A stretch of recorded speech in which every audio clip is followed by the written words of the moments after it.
I'm Victoria. I'm Vanessa. Yeah, it's okay if you can't tell us apart. I guess we would call it Twingineering. Yeah. 2, 1. Welcome back to our 19th episode of Twingineering. If this is your first time here, go back to episode 1. Not playing, but to give you a little bit of background, we started this podcast to be a resource for Latinas and other minorities in engineering and STEM in general. It started off with just Victoria and I, and we've been able to have the opportunity to have other people on our podcast to provide their perspectives and be a better resource. So today we have a special guest, Cassidy. Thank you for joining us. Do you want to introduce yourself? Sure. Hello, everybody. My name is Cassidy Aranda. I'm currently a third year's law student over here at Chicago, Kent. And I also studied in undergrad electrical and computer engineering. So yes, I'm currently on track to go ahead and take the bar this next summer. Ooh. And after that, start in the fall of 2024. Thank you. Start in the fall of 2024 as an intellectual property first year associate at a law firm over here in Chicago. So very excited to be on the podcast. Thank you guys so much for having me here. Go ahead. I was going to say thank you for joining us. We're so glad to have you. So we will start off a little bit conversational. We'll go into some weekly highs and lows. We'll start with the lows first so we can bring up the energy a little bit after. So lows, I'll go first. This week I had a lack of sleep. So that's always not fun. I think it was like last weekend I was like traveling, and then I got back on Sunday, and then I had to go to work Monday, and then Tuesday, Wednesday, Thursday, Friday. And and then we finally hit the weekend. So yeah, that was my low. I'll go next. So my weekly low was work, because like on Monday, like the Friday before, it was like calm, right? I was like, yeah, I can handle this. And then Monday it was just like blah, blah, blah, blah. And I'm like, what is going on, right? And I was like, why did I do this to myself? Like, I don't know how to manage all this stuff. And then like luckily it died down by like Friday. Like I was able to get everything in order a little bit more. But I was like, what is up with this week? Like it was a lot. But we're here today, so you made it out. Excellent. My weekly low, I would say, is this is part of also my high as well, but I'm the editor-in-chief currently of the Journal of Intellectual Property. And in that, I really wanted to bring like this event. It's called the Symposium, which like a lot of law reviews will put on a symposium to like highlight a different article writer that they decide to publish that semester, but we've never had one for the Journal of Intellectual Property. So I decided to start one this year. And with that, it was a lot of planning, a lot of late nights this week, trying to make sure that everything was like perfect for the symposium. But yeah, so that was probably like just the low point of it, but got better after that. That sounds like a lot. I know. You're doing amazing. So now we'll go into the weekly highs. Mine, so it like didn't happen yet, but like I'm getting ready to go to Alaska next week. So I'm excited for that. It's my first time. I'm going for my friend's birthday. So it's like a little girls trip. And yeah, we'll see how it goes. I've never been. We're gonna do a couple things out there. I just bought like some hiking snow boot shoes things, and I hope that they help me. So yeah, and all the other clothes that I have. So yeah, but I'm excited. Mostly for the Northern Lights. Like I think they said that they're like very, what's the word? Like you can really see them this year. So yeah, I'm excited. For me, yesterday I went to Columbus because I had a hair appointment, but before that I went to like a book loft, and it was just like so many like 32 rooms of like books. Like it's a big bookstore, And like I was so Amazing. lost, but like I found 2 books and I was like, I could have spent all day in there, but I had a hair appointment. So I like finding like those bookstores and just like finding books. And then I also booked a trip to Portland this week, so I'm excited for that. My bank account was like, ugh, but like, but my, I was like, energy, but good time. Also, Cassidy, if you don't know, Vanessa lives in Ohio and I'm in California. So Oh, Yeah. excellent. yeah. Yes, I grew up in California and I spent a summer in Ohio. So very Oh. interesting places. So we're all the Yes. same. Oh my gosh, Ohio, the summer I did spend in Ohio though, I swear I've never sweat like more than I did in that entire month. It's so humid out there. In the summer it is. I'm like, why? And then like the winters are like so cold. God. Let's see. And so, yes, so my weekly high is definitely just like being part of the CK JIP Symposium. So as a first year student, I was an associate editor, and I feel like a lot of our conversations for the Journal of Intellectual Property were all over emails, and like we never really got to see each other in person, which I know is also like because COVID had just recently happened. It was 2021. So now we're at a point where like we're finally getting like back to in person and everything. So it's such like a nice moment to have like this huge community building event, I think, and like being able to see everyone. The editor-in-chief from last year even showed up to support us at our symposium. So I'm hoping that from this point forward, this will be an event where everybody can come together and celebrate this moment that they had in law school. So yes, that was definitely a high for me. Yeah, that's so exciting. I hope your hopes come true.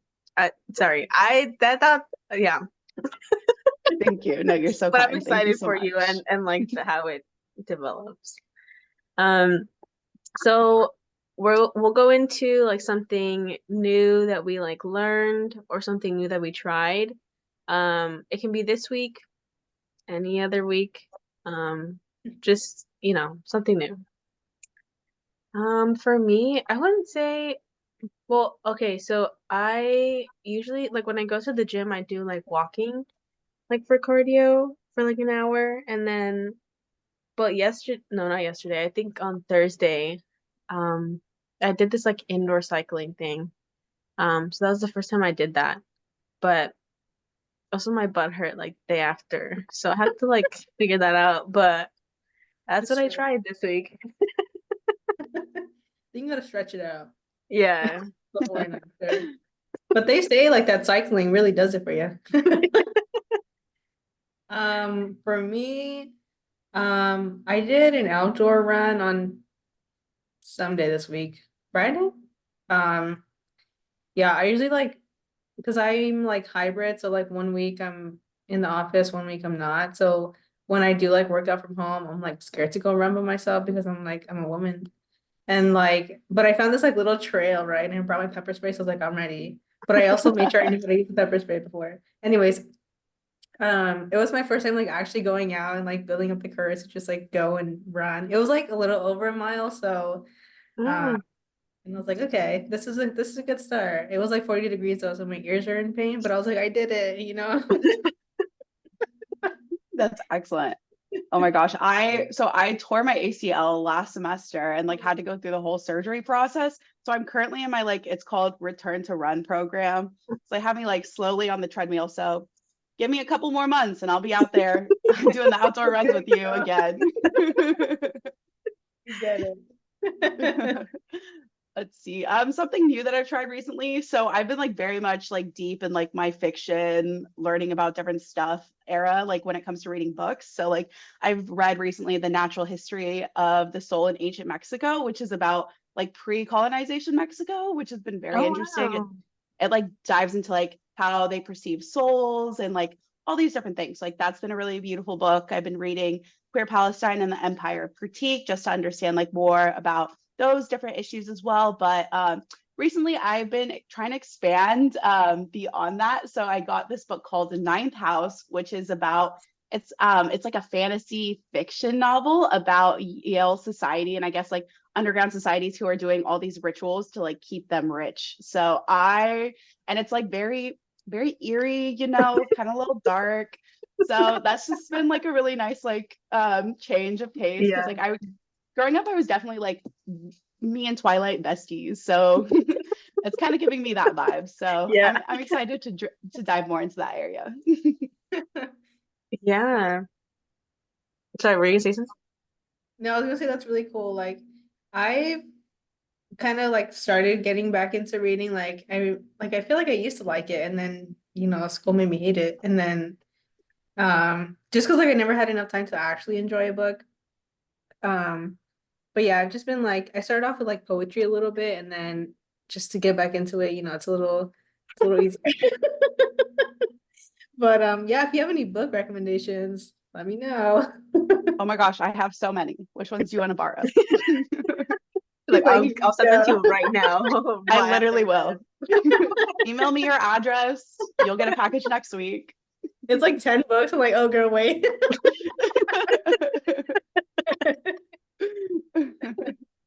this. Yeah, I was gonna say something about books. No, it's okay. Maybe next one. Um, but yeah, so we will get into today's theme or topic, which is Cassidy and everything you have to offer. Um, so Cassidy, do you want to tell us like a little bit about why you chose both like engineering and then like law school? That thought process, and then why you actually decided to go into both of these kind of different pathways. Absolutely, yes. So this actually started all the way back when I was in high school. I was part of two different organizations. The first was called Science Olympiad. That is kind of like, I think it's all across all 50 states, but it's basically a science competition where you can build stuff or you can take various tests. And just to like kind of briefly explain like how difficult these exams are, like for the elementary school kids who are in Science Olympiad, they have them doing high school tests. And then the middle school kids do college level tests, and the high school students are exposed to graduate level tests. So like that's like how Science Olympiad works. It's worked for generations like that. Very interesting, very difficult, but I learned a lot in Science Olympiad.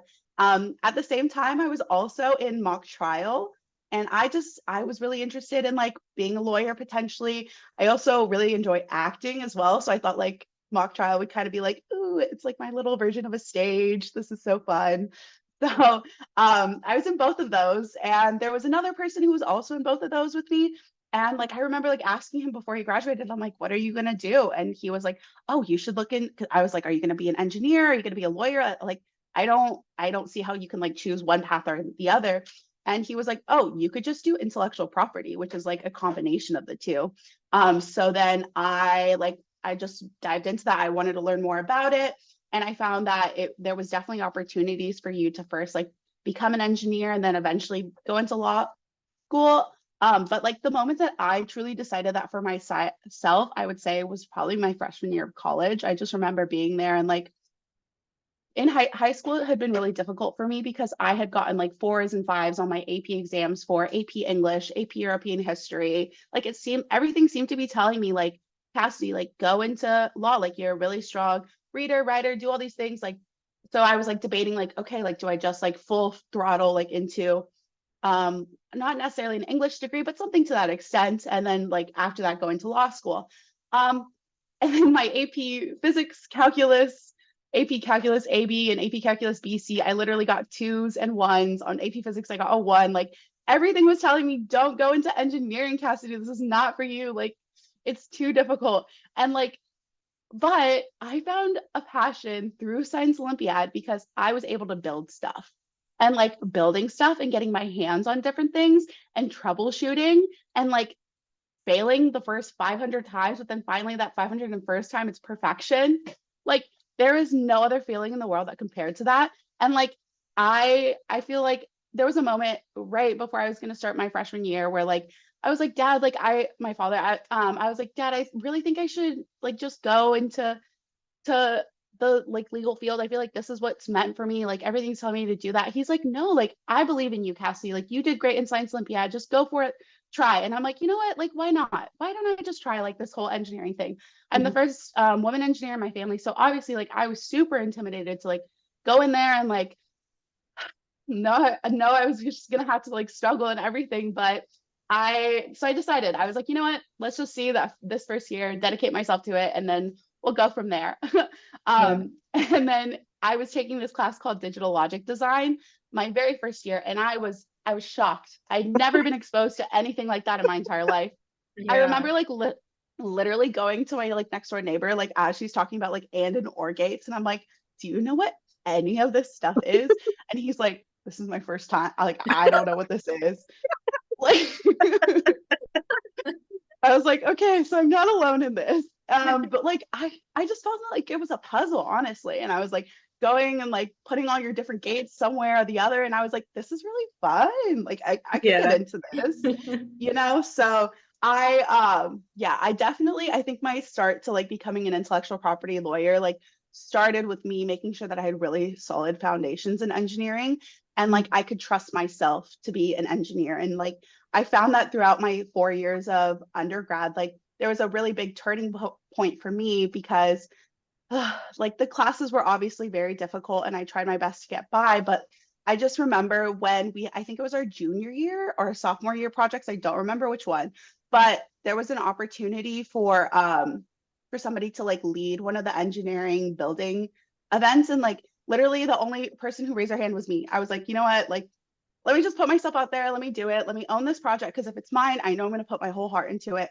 And I feel like leading that team of engineers and like putting myself out there and like all those things that just showed to myself like Cassidy, like why are you like doubting your abilities as an engineer? You could totally do this. So I think that was a big turning point of me like realizing like now that I now that I finished my first 2 years of like very difficult like the weeding classes that like get people out of engineering. I finished all those. I'm like, Cassidy, like you finished the hard stuff. Like there's no reason for you to like doubt your ability at this point. And that kind of led me to to want to be able to go out into industry as an engineer. I worked as an integration test engineer for 1 year. A lot of people recommended that I had at least 1 year of engineering industry under my belt. So I wanted to get that out of the way. And while I was there working as an integration test engineer, I reached out to a few people who were intellectual property attorneys at the company. And I got their perspective too. And what did you do to become an intellectual property attorney? And a lot of them recommended that I go first, like straight out of law school, into a law firm, because that's where you're going to learn the writing skills that you need, the research skills. So eventually, if you want to go back in-house to work solely for a company, you can do that, but like first do that. So I got a lot of experience there. And I always realized I wanted to still do law school as well, because I feel like, yes, engineering school was a great thing, but being able to combine that with my other passions as well was something that was very exciting for me. So that's how I fell into my little area, and that's why I chose. Oh, and I also chose electrical engineering because I believe it was the only engineering option they had. It was like being the first engineer in my family over here in the States, I literally like didn't understand what ABET accreditations were. So I just applied to like whatever school my first semester or my first year. And I think I was double majoring in physics and computer science. I applied to like this math program over the summer. And actually, I think it was the Ohio one. And they were like, I'm sorry, you can't go to this program. And I'm like, why not? And they're like, your school's not ABET accredited. So I was like, so I had to like transfer schools and like all this other stuff. But like all the classes that I had my first year there were electrical classes mostly. So that's how so when I went to my ABET accredited school, they were like, well, based on these classes, it seems like you're an electrical engineer. And I was like, okay, like, let's just get into this. Let's do I it wanted then. to do, no, literally. I was thinking about like material science engineering because I wanted to like make makeup, I was thinking, but that wasn't an option. So it's like the universe was like, no, Cassidy, you're going here because we want you to do electrical. You're like, yeah, you're actually gonna go into the hardest major, by the way. I had no idea until I got there. I think we both did electrical engineering, and Amazing. so we didn't know either. I was like, yay, fun, like Robots. circuits, and no. It was a real eye opener our first year. But I remember one time we were like in an Uber or something, like our freshman year, and the person asked us like, "Oh, what's your major, right?" And then we told them electrical engineering, and then they're like, "Oh, well, you know what? That's the hardest. Get the first year is the hardest one, so you just have to keep going." And I was like, "Okay, And then it thank got you." harder and harder and harder. I was like, this man lied. Literally. But I remember taking the like digital logic design class like in our school. Yeah, I was really good with the whole digital side. I thought it was like super fun because I was like one zeros, it's just it made sense. Like Yes. it was like a little like puzzle, and I was like, yes, like I could do this all day. And I think one thing though, I think we had like a final project. And it was like the hardest thing ever because it was like multiple like Like, schematics that we had to like put yeah. together. But me and Vanessa would like look at them and we're like, oh my God, they look like little jellyfish. And then so I was like, oh, this is so cute. And so like I think that's what kept us going. But yeah, it was tough. Oh, this is why I love women in engineering, because literally same. Like if I look back at all like the schematics that I did, you can just see all my pink wires that I have like everywhere. I'm like, let me make it cute. Let me make it fun. I know. That's how we survived. And the sweet treats when you accomplish things. Yeah. Absolutely. Cassidy, do you have anything else to add for that or? So that's basically why I chose electrical engineering and law school, but let me expand further on like what intellectual property is for like those that don't know about intellectual property. But so what intellectual property mostly comprises of is our patents, copyrights, trademarks, and trade secrets. So patents are like if you make an invention, everything from a new hair tie to like a complex AI structure, you can get a patent on those. And that patent is protected for the next 20 years as soon as you file that application. So for the next 20 years, you have a monopoly on that invention in exchange for, you have a monopoly on that invention in exchange for telling the public all about your invention. You have to tell them everything. You can't hide anything at all. You have to tell them the best mode of doing your invention.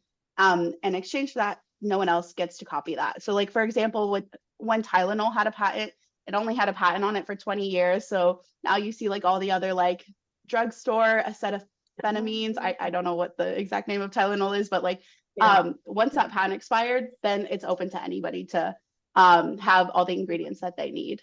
And then copyrights are, so like music can be copyrighted. If you write a script, you write a play, you write a book, all of those things can be copyrighted. So if you guys have like any like future books that you're interested in copywriting one day, you just submit that transcript to the copyright office for, I think it's like less than $100. I could be wrong on that, but a smaller amount compared to other potential like legal fees, like patents can get very expensive. And then it's protected for you to eventually publish one day or whatever you choose to do with it. And then trademarks are brand names. So everything from like Sony headphones, let's say, to like Saratoga spring water, like those are all typically trademarked for that one person. Your oat milk, all those things trademarked, like Oatly or whatever it is. And then let's see, trade secrets are like secret recipes. So like if different companies have, like the Krabby Patty secret formula would probably be a trade secret. Like, so like just things like that companies don't want to let the people like know what it is. Like it's personal to their brands. And then so those are the four main areas. And see, I love this so much because like I feel like I found an area where I'm able to express like both like my love for electronics, my love for STEM, but also my love for the arts and like helping like one of the things that I really would love to do in intellectual property as like I become an attorney and everything like that. Like I would love to help like fashion brands if they have like any copyright trademark issues or just like general people in like the arts area. I would love to help them like build that resume, build all those things that they need to protect their brands and everything like that. So I think it's a really exciting area. I just recently passed the patent bar in March, which is, thank you. Yes, so basically the patent bar too, like if you guys don't want to go to law school, or engineers don't want to go to law school, an alternative to becoming a patent attorney is becoming a patent agent. So that means all you have to do is take this patent bar. It's a 100 question exam.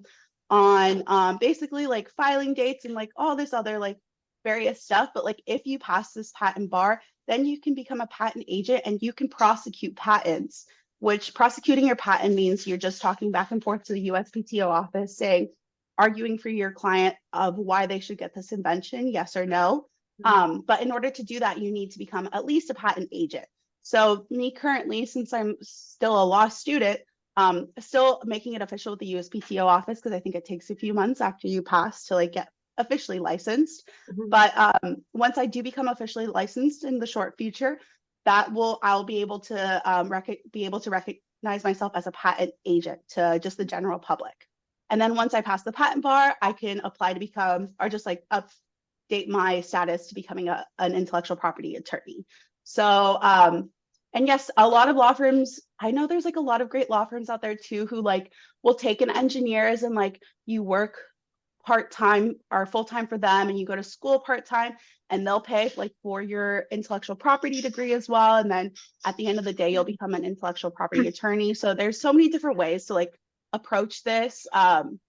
Yes, I highly, because like also too, there's so many financial bars on becoming an attorney. I just feel, which is like so unfortunate. And that's like one of the things that I've recognized in here too. Like if you want to become an attorney, like you have to like take the LSAT. You have to pay for how many times you take the LSAT. You have to pay for the LSAT.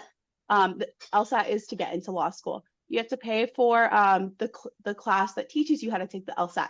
Oh, and then once you've taken the LSAT, if you want to apply to 10 schools, that's so great. You're actually going to have to pay an X amount of fee for every to send the law school or the LSAT score that you get to all 10 of those schools. And I think it's less than $100, but it's not closer to zero than it is to 100. Like, right. Yeah. Oh my gosh. That and like even like the patent bar itself, like it's a very, I think I had to retake it because I failed the first 2 times, which it's okay if you fail, keep trying. But every time you take it, it's pretty much like $1,500 for like all the fees, for like everything that you have to do. And it's just like, I hate that there's so many like financial barriers to get to like this point. And thankfully the law firm that I worked for, or that I currently am going to work for post grad, like they paid for like pretty much all of that. Like they paid for my class, they're reimbursing me on like my patent bar fees and everything like that. So I highly encourage you, like if you're interested in going in this area, find like a law firm that can support all this. So like it doesn't directly have to come out of your pocket, especially if like you're just a law student too and like you're not working full time, like those things you can get paid and everything. So yes, highly recommend that. But yeah, my hopes one day is to like, when I become a full-time attorney and I finally have like I'm ready to like start an industry and everything, I would love to make a scholarship to like help women, like 1, take the LSAT, 2, study for the patent bar exam, like whatever they need. Like I would just love to give people financial opportunities in order to take those exams and like come and join like me in this field, because like oh, sorry, go ahead. Oh no, go ahead. Because only I was gonna say, because only 2% of engineers are Latina the last time I checked, and only 2% of all attorneys are Latina, and then only 2% of intellectual property attorneys are Latino. Like don't necessarily like identify men, women, non-binary, like accounting for all of those people, it's only 2% of the industry are Latinos. So it's just like, it's such like a small amount. And like, personally for me, like getting this engineering degree, getting this law degree, like, these have been very impactful, very empowering things to me that have happened to me that allow me to be the person that I am today. And I want to like expand that opportunity to as many people as possible and have them like have this unique experience, because it's been a life changer for me. I feel like I've grown so much, personally, emotionally, like all the ways that I could. And I just want to expand the ability of being an independent woman to as many people as possible, honestly. Yeah. So yes. Yeah, honestly, you're inspiring me. I might join you in a couple of years. Oh my gosh, yes. If you want to be a patent attorney, a patent agent, absolutely. But yeah, I think like the finances in general is a real like hurdle for any like first generation, student, or just like a lot of lower income communities, or yeah. And so I feel like, even just like going to college, right? That's like not like, I don't know how to say this, like it's not like the bare minimum, but like it's like the The first first, step. Yeah, yeah. yeah, right? To like um furthering your education. And it's like the one thing that people really struggle to even like get to, which is terrible.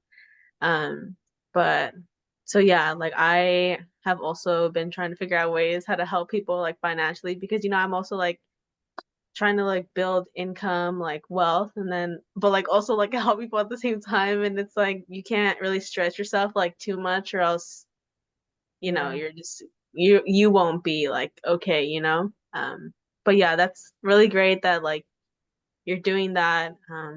Your goals, I wish you the And best. Like I'm rooting for you.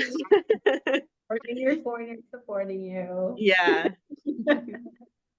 You guys are so sweet. Thank you. Oh yes, and I also want to mention too, like you also to like be an intellectual property attorney, you also don't need a STEM degree, but it definitely helps. I feel like it helped me get through a lot of doors by saying I was electrical engineering major, saying I had industry experience. They were just like, "Oh, check, check, check."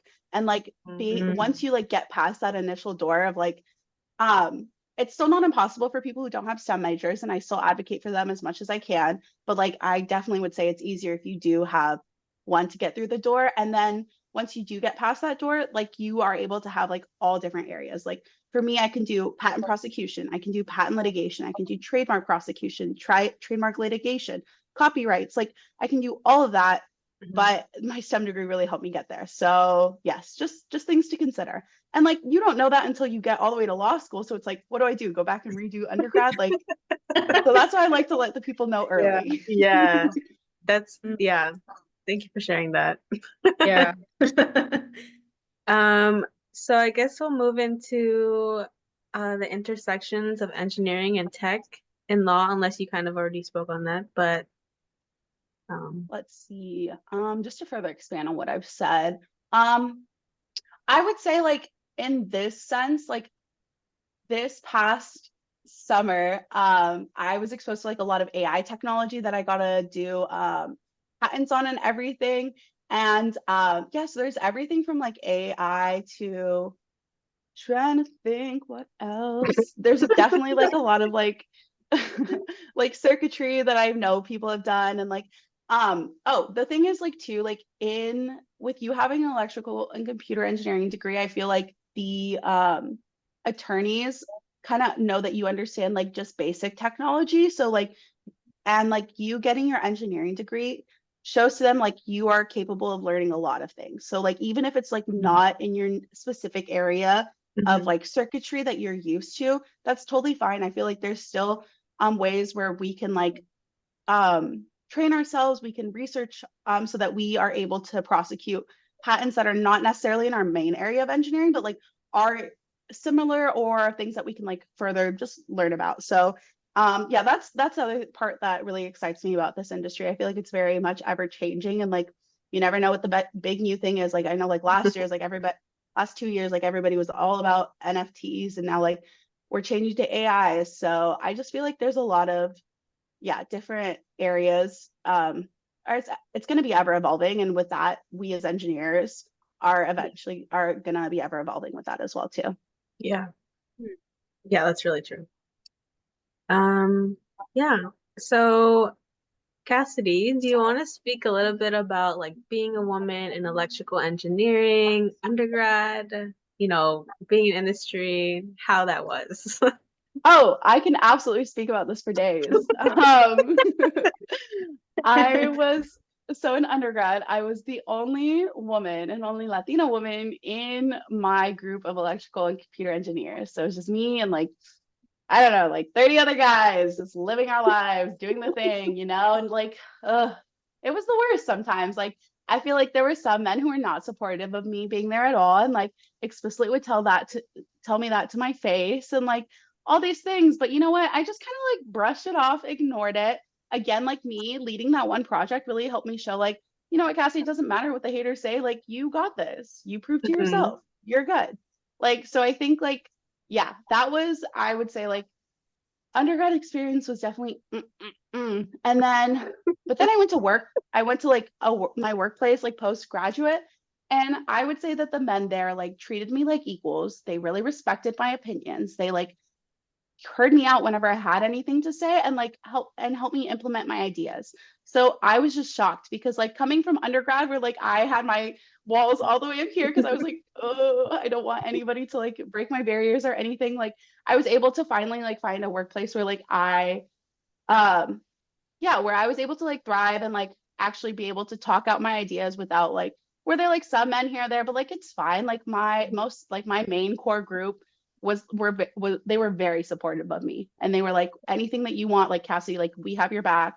You're on our team, calling out other guys for like their behaviors as well, which I think was really really great. And like even like workplace experience as a lawyer too, like it's so crazy because you have like this whole resume, and like for example this past summer I was like just working on like one of the patents that I had there, right?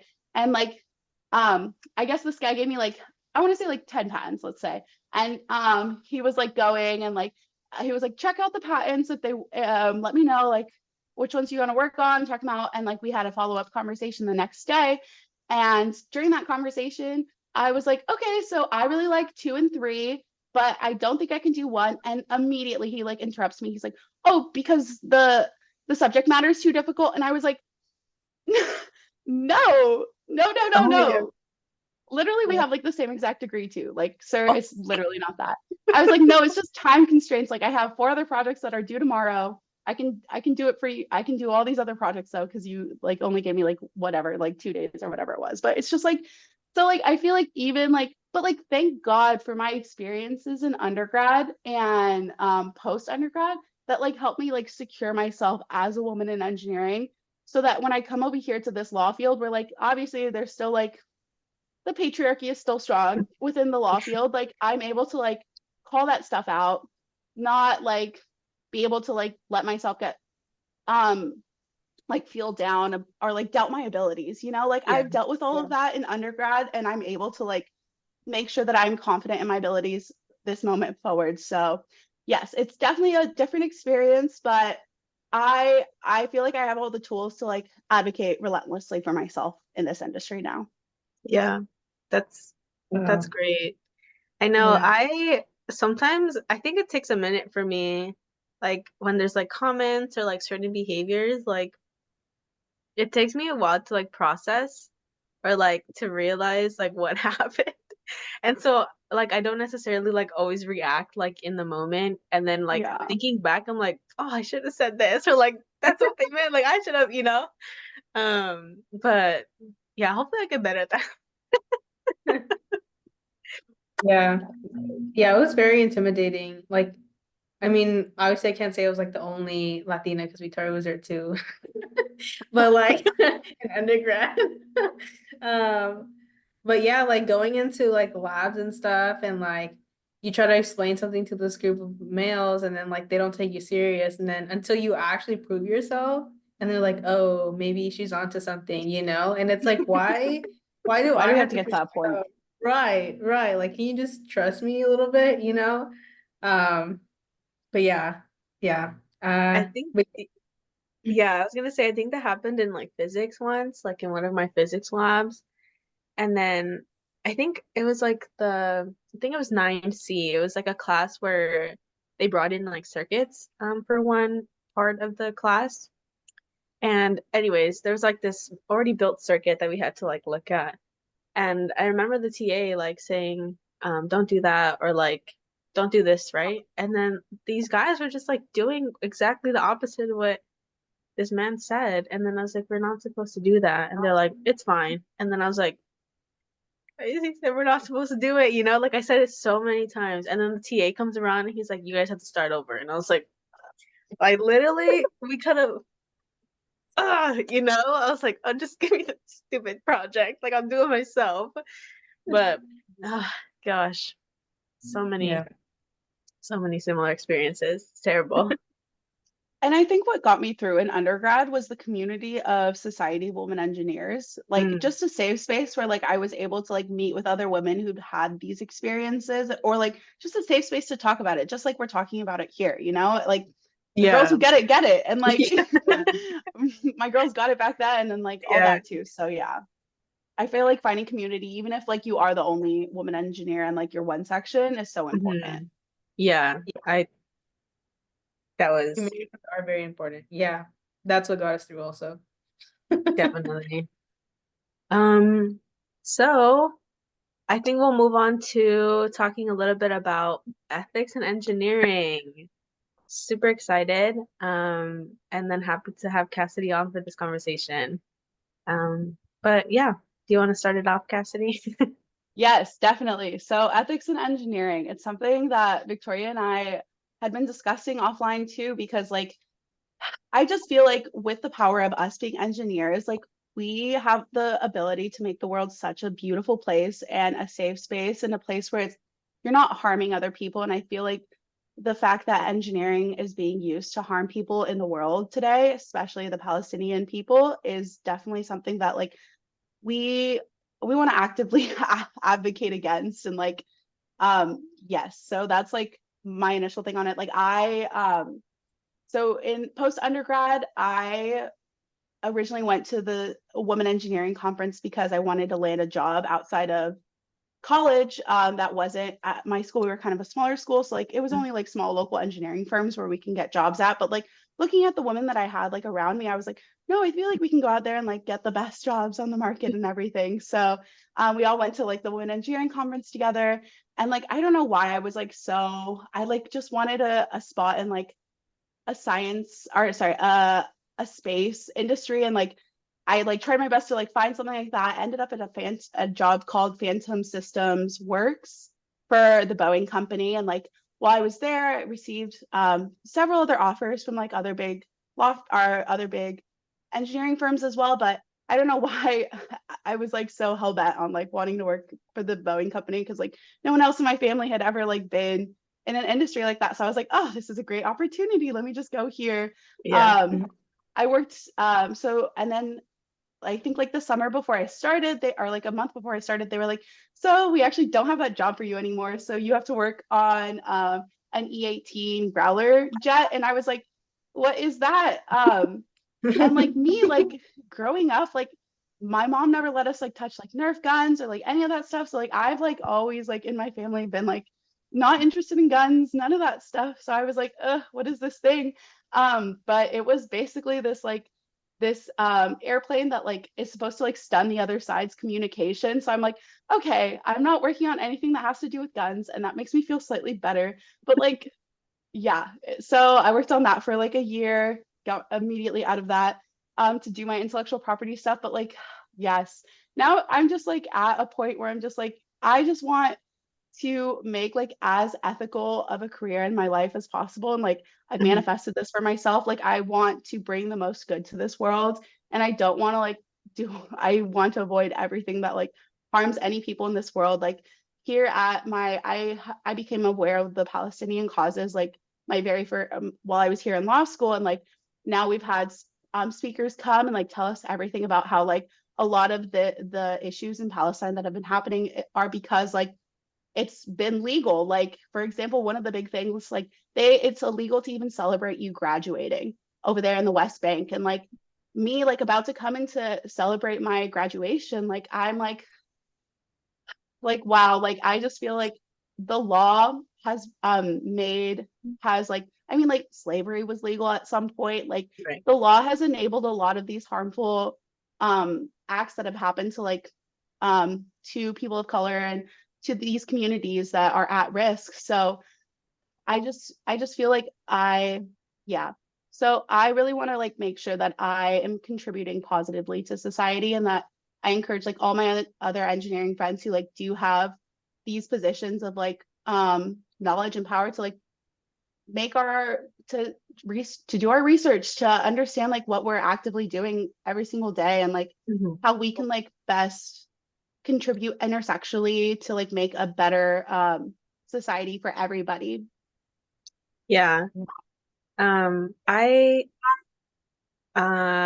what was I gonna say? Oh, like when we were first, like especially first gen students, I think like graduating college and you just want a spot, right? Like you want a job so that you can start building stuff for your family, for yourself. And so you will take like not anything, but like you're wherever you get a position. And I think a lot of these like bigger like defense companies are the companies that are kind of looked at as like this is where you should go. Like at least for us, like they were like, oh, like all these bigger companies like apply to them. And so like I remember I was like, what? Um like everyone was saying to apply to them. And I think especially as like aerospace engineers, like maybe like yes, these are aerospace companies, but they also have other departments, right? And you don't know, like you could be working on something that's like affecting, other communities.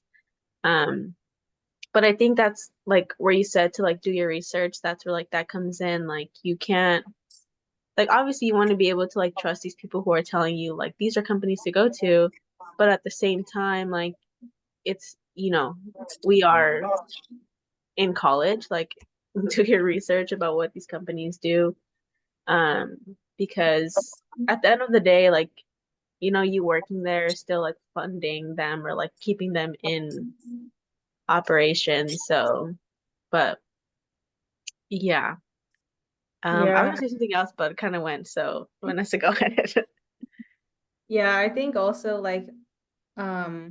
like Victoria said, how some of these like bigger companies are advertised as, you want to work here out of college, right? So then you kind of like fixate on, yeah, that's my Heavy. goal. And then you like tend to like not even look at like other opportunities that you can have. And like Victoria said, it's like being a first and you're like, I just want my foot in the door, like I'll take anything. So when you get an offer and then like sometimes don't even consider like, is this ethical? Like it, does this job align with like my morals? Like is what I mean? I think for me, like senior year, I think not until like senior year, I didn't really like really think about would I wanna like work in, one company or the other, and consider like actually like what they do. Um, but then like senior year, I was like, you know what, I don't think, I'd want to work for like a defense company. Like if they gave me the offer, like I feel like it'd be wrong if I said yeah, like I'd be going against like what I am for. And like it was just like the realization senior year, like there's just so much more I can do. Like really, like maybe they will pay more, but at the end of the day, like what am I really supporting? So um yeah, I think, like you said, like do your research and what these companies do. Um, and I feel like you can still, land a job that you want and follow your dreams and be in a space where, you want to go to every day and not feel like, you're doing something wrong or like like you don't want to hate your job either or like feel bad about doing what you do, like you want to be happy. So, yeah, I agree. Yeah, I think like also um like as engineers, like we really do have the power to like do good with it. Like if only we just like switched like, switch the switch and just like applied our engineering skills to like do good in the world or like mostly because like right now it's like mostly not. But yeah, I was kind of like having a conversation about this because like even I was like, wow, like engineering, like I was just going through like a spiral. I was like, engineering is not ethical. Oh my God, like what did I even, And I was like, all right, you went to school for this, I graduated. But because like even like things like PCBs, for example, and like how they're like disposed in like other countries, like it's also not ethical because like I mean, the fumes or like the chemicals that come from these things are terrible for the environment and for people to like inhale. And like, you know, that also happens in other countries. And then I was like, well, if we wouldn't do it in our country, why are we doing it in other countries, you know? So it's like just like even down to like the component level where it's like I was having a hard time like grasping like I'm like, but I'm an engineer, you know? Or like even like advocating for it. I'm like, guys, like, what if we just, you know, just go do like community work because, you know? But yeah, that was when I was like having a difficult time, like really trying to like figure out like what to do. But yeah. I was also gonna say something else I keep forgetting. So it'll if it comes back to me, I'll bring it up. But yeah, those are my thoughts. Absolutely. Yeah, I agree. I just like I feel like we've seen like time and generation of like and time again of like the same story of like people coming in and like colonizing an area and like just like bringing so much imperialism and warfare. And I feel like I would really like to see that end because we see how many like lives that's hurt, how many people, how many like, and I just think about all those people in Palestine who like a lot of my friends here at law school have lost family, friends, loved ones over there. And like they really emphasize that like these are people with dreams, just like us, with like things like how many beautiful things could some of those people have like brought into this world, you know? And I just like to like stop people from just doing the bare minimum of like living life and enjoying their life and being at a mental and physical and emotional place where they can achieve everything that they want to do. Like I think that should be the main priority over like every other thing that like is driving these people to do these awful things for whatever reason. Hmm. Yeah, I also like recently learned about like everything going on in Palestine, like since October. So I think I was like with Vanessa actually. I was over there for like conference, and then it was like everything had like just started, or like the October 7th incident, and then I was like, I don't really know. Like we were like both confused. I was like, yeah, like I don't really know what's going on. And then so like obviously you start doing your research and like you start following like these accounts um and I mean it didn't really take me that long to like understand what was going on. And then I was like, wow, like I was Like, yeah. so I was like, yeah, I was like, and then this is yeah, and it's like also like not only in Palestine, you know? Mhm. But yeah, so many struggles that are all just like intertwined or interconnected. And then like I recently went to like a protest and I was like literally crying. Like good thing I had like my sunglasses and mask because I was like, yeah, like so many of our struggles are like interconnected and it's like we need to like do more for like it's so sad to see how far they've been able to get, right? We're like how many days in, like 100 or like six, half a year, you know? And it shouldn't like it's just it's crazy. Like it should not have gone like it shouldn't even yeah. It should not have gotten this long. It shouldn't have even started, but you know, um, yeah. Absolutely. Free Palestine and keep boycotting. Yes, yeah. absolutely. Um, 100%. Yeah, there's a really And good app to, oh, sorry, a really good app to boycott. It's called No Thanks. You just like oh, can scan whatever. So highly recommend Ah, this one. yeah, I think I'm I sorry, but good recently to know. no, yeah, that was good. I was gonna say no, I recently downloaded it and yeah, I was just gonna say to keep amplifying Palestinian like voices, accounts, anyone sharing information about what's going on. I mean, not only Palestine, but you know, yeah. Yeah. Um, so I think if no one has anything else to add, we'll go into like the submitted questions. I feel like we could talk about this forever, but you know, Yeah. we'll add another episode. yeah. 19 part two. So the first question is how do you manage personal morals and values with company expectations? Definitely. I worked at a law firm for the last 2 years, and I mean, the first year I was like very conformist to what I thought law firms were and like everything like that. I was a bit scared, to be honest, because I was like part of this other program that like when I interviewed with them, I had my whole interview, whole bit, and at the end of the day, I get a phone call and they're like, "Hey, so I'm like, hi," and they're like, "So did you have acrylic nails during your interviews?" And I was like, "Yeah, I have long white acrylic nails." Like what? And they're like, "I just want you to know that everyone thought that was super unprofessional and you should never do that again." And I was like, "So you're telling me everything I told you about my engineering experience, everything I told you about my intellectual property stuff, everything that I told you that I've done for the community and like helping uplift like women, you completely just ignored all of that, and the only thing that was so mesmerizing to you was were my nails? Ridiculous." So I just like Yeah.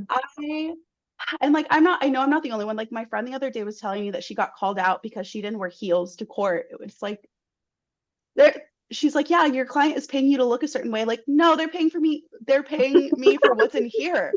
Like, I just Yeah. feel like the law firm is or the law world is just another like one of those things. And I'm sick and tired of like having to feel like I have to like conform myself or like show up as anything less than myself. And like I've seen it like at I know there's like issues in other law firms too, and in other law firms too. And like law students who I've been friends with have had many similar stories of like being like discriminated against or like just like people saying out of pocket stuff like to them that are higher up. So like after my first year of law of my like being at a law firm, my second year I felt a little more comfortable to like just be able to talk about these things, to like have those conversations. So like when there was a situation where a partner like said something that they just like said something that I know like was taken the wrong way, and I think she meant to say the opposite, and I wanted to give her the like the benefit of the doubt, right? So Yeah. like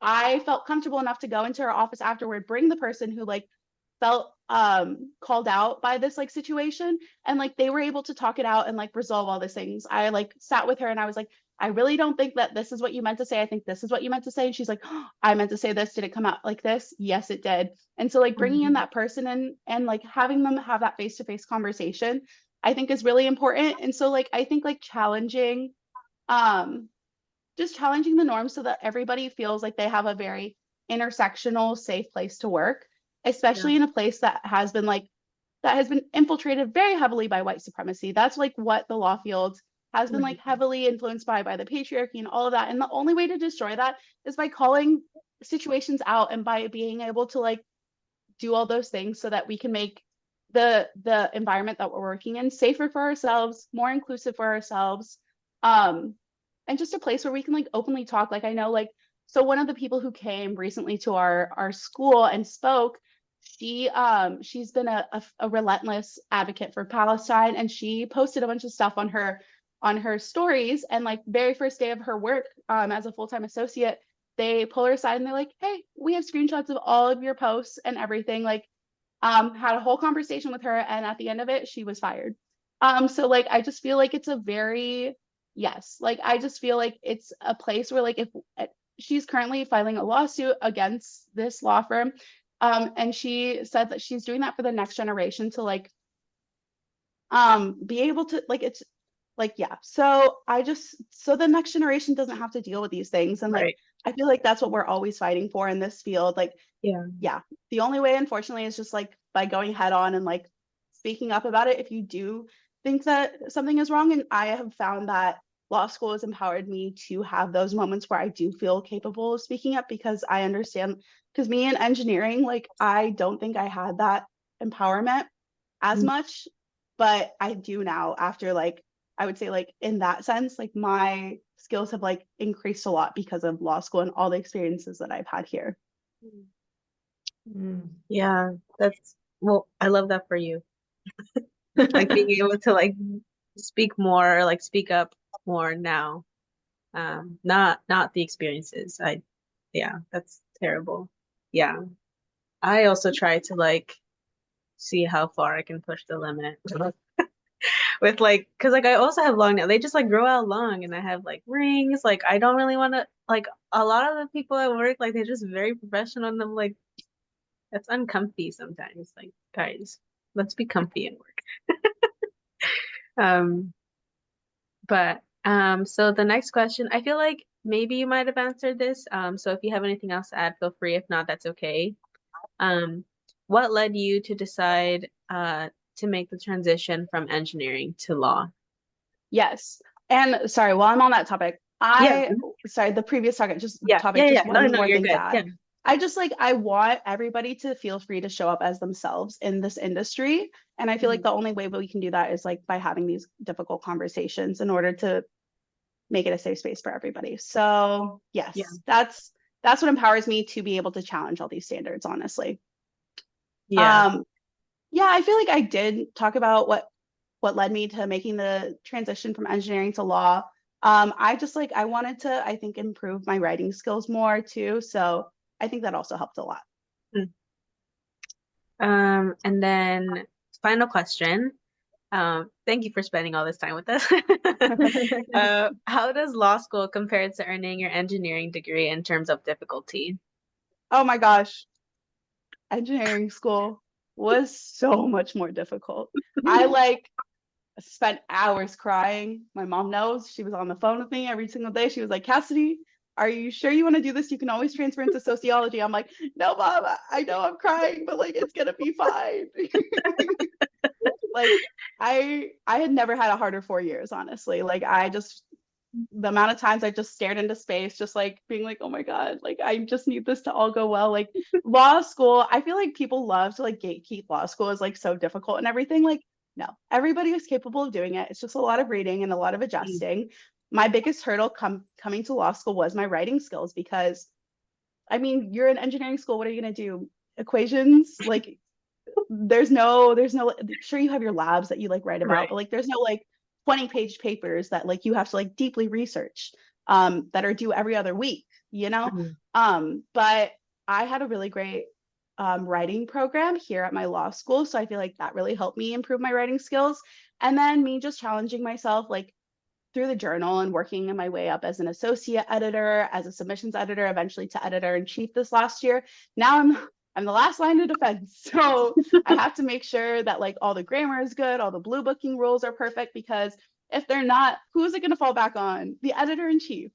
So who like didn't catch that. So like I feel like that's like also challenged me to like be a very, very just like very specific person when making sure like I've spent hours editing and I'm going to continue to do that, but I feel like it's going to prepare me for when I do go into law or become a lawyer, and like I'm able to like easily edit whatever needs to be edited and everything. So I'm very thankful for those two experiences that helped me increase my writing skills. Yeah. Yeah, engineering was definitely hard. Um, um, was there anything else that like maybe we didn't ask you about or like touch on that you wanted to add before we close out? No, I feel like honestly like do make sure that you guys make time for like things that like always matter to you. Like for me, Mhm. like even though I'm like doing all these other things, like I've always wanted to be like in like the modeling industry and everything. So like I've been doing really cool modeling shoots with like local community artists over here in Chicago. I've been able to do a lot of photography, cross stitching. Like our 20s are just like our 20s, and I like honestly even when I'm in my 30s it's going to be the same, but like they're just like for us to have fun and like create stuff. So go out there, create as many things as you can. I'm currently like soldering little seashells that I'm like eventually going to put spikes on It's with so solder, cute. you know. So just make time for that for yourself in this world, and I feel like that's really important. Yeah. I am trying to, I think when I first started working, it was a little bit harder because I was just like super tired, but I'm trying to be more consistent with like dancing because that's like we had a whole like different life before college. Like we were just dancing every single day. Like we had performances, like competitions, like back to back. And now I'm just like, how did I do that? So definitely trying to get back into that and just like, doing more like things that I like have always interested me and maybe I didn't like have the money or like opportunity to Yeah. go do before. Whether it's like traveling or like I know I want to take like a rug making class eventually. Oh my gosh, I just did that. We're actually gonna go pick up our rugs today. It Oh was my so much fun. God.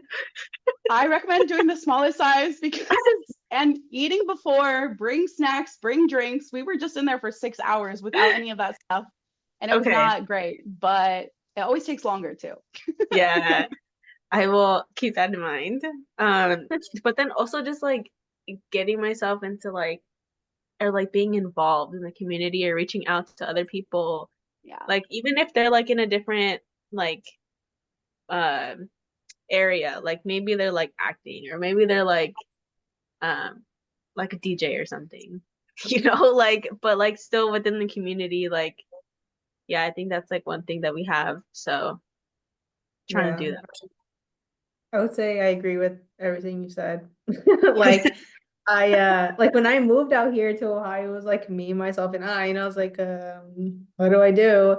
Like, I don't want to just go to work, go home, go to work. Like that's horrible, you know? And also it was like a rough transition. So I was like, I need to do something. But yeah, like I started taking like a piano class because I've always wanted to play, I just never did. Oh, And then I also started pottery like last summer and been doing that for a while. And then I joined a dance team. So like things just started accumulating. And I was like, yeah, like I kind of like the balance I have now, like, expressing myself like creatively and, I have like a normal job, but I also have like things outside. And I think it helps create a good balance. Like you don't have to think about your job all the time. I mean, if that's your mhm. passion, go ahead, like do more outside of work, but like outside of the actual walls of like your work environment, like doing other things, like it definitely expands, like helps you be more creative and like, you meet new people that way too. So Yeah. yeah, it's been a journey and I agree. Do something outside of your normal job. Yeah, and don't be shy to like try new things. Like sometimes I get scared too. So I'm like saying that for myself also, but like, like modeling also, like I think that's super cool. Um, I used to love to taking pictures, like getting in my cute little outfits, like makeup, like doing my hair all not crazy, but like, different things with my hair. And then like taking pictures. And now I feel like I don't do that as often. I'm like, I should, like, what's stopping me, really? Yeah. Just get a tripod. It changed my Yeah. life. Self-timer. Yes. Well, I'll let you know next time I'm in California. I'll bring my Canon power shot. We'll take some Yes. photos. Oh my gosh. I will meet you anywhere. Well, thank you, Cassidy, for joining us today and providing us with so much of your knowledge. Your brain is amazing. You're amazing. But yeah, so I think we're good to close out.